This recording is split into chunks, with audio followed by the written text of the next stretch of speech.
Freedom of thought and speech on American campus are under attack. The American University was once the center of academic freedom, a place of robust debate, a forum for the competition of ideas. But it is transforming into an echo chamber of political correctness and homogeneous thought, a shelter for fragile egos.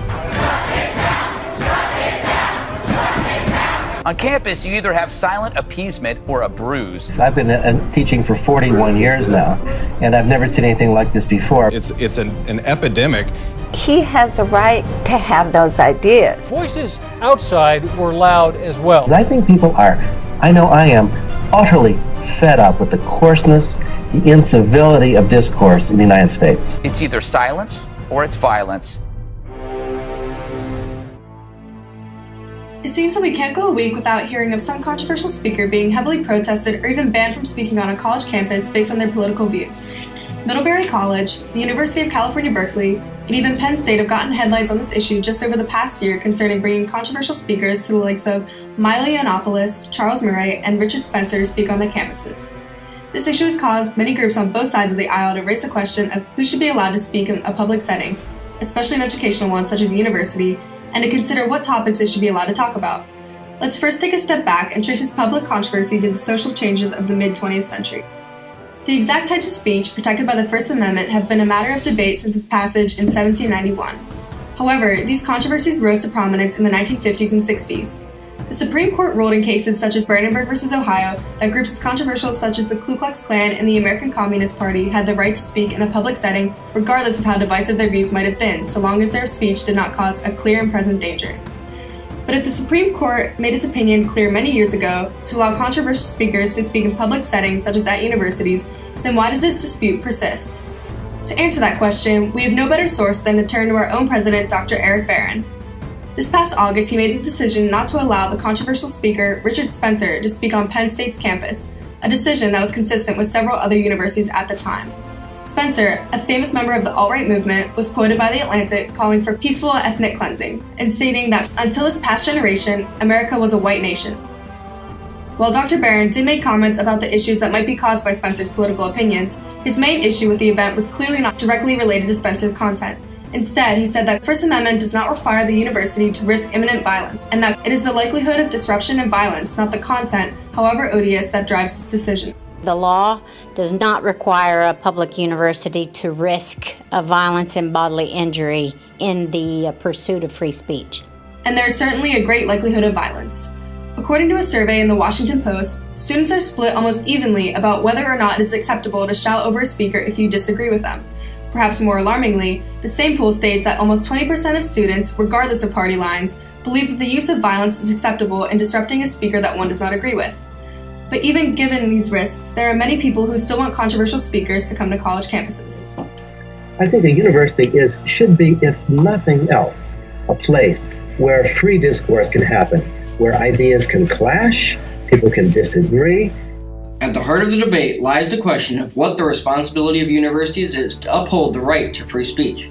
The First Amendment alone does not summarize the responsibility of universities, because as Robert Post, Dean of Yale Law School, states in an article for Vox, the First Amendment rights were developed and defined in order to protect the political life of the nation. The debate is simple if universities are an extension of public discourse, but according to Post, that is not the case.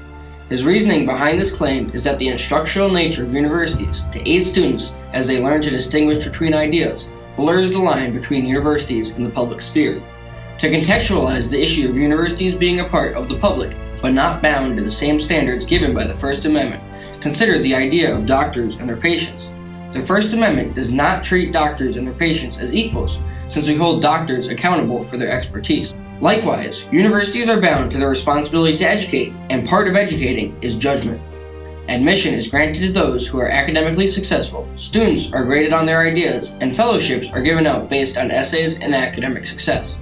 Post argues that accepting and rejecting knowledge is a fundamental component of the educational structure of universities, and based on this premise, universities have the right to regulate what information is given in their specific platform.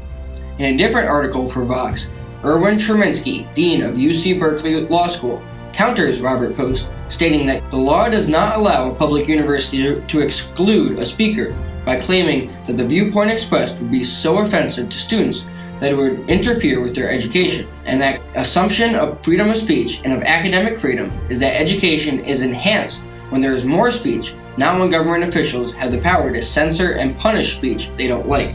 Groups of people have joined either side of this debate, with many supporting Post's stance that universities should pick and choose what controversial speakers they should allow to speak on their campuses. And countless others are advocating for Cherminsky's viewpoint that students should be exposed to a variety of different controversial speakers so that they are not withheld from any perspectives or information. If university officials do seek to host controversial speakers, not only do huge legal and academic concerns arise when deciding who will be allowed to speak, but also issues money. On one hand, canceling a controversial speaker can lead to lawsuits. For example, when Barron canceled Richard Spencer's visit to Penn State, the student who had booked the speaker sued Penn State. A similar suit by the same student against Auburn University led to a $29,000 settlement, and it is possible that Penn State could incur similar financial losses. But this problem cannot be avoided by simply allowing the speaker on campus. Merely allowing the event to occur can come with steep financial costs, often above and beyond the regular cost associated with allowing a non-controversial event to take place. For example, according to the Campus Safety magazine, the University of Utah racked up a $25,000 bill for security, which paid for the 60 officers and equipment protecting Ben Shapiro when he spoke at the university. Even more expensive was the bill faced by UC Berkeley, which had paid $60,000 for security when Shapiro spoke at that school. And that, of course, is only part of the cost of hosting a speaker. For if protests turn violent, substantial costs can add on due to damages and all of the cleanup that needs to be done.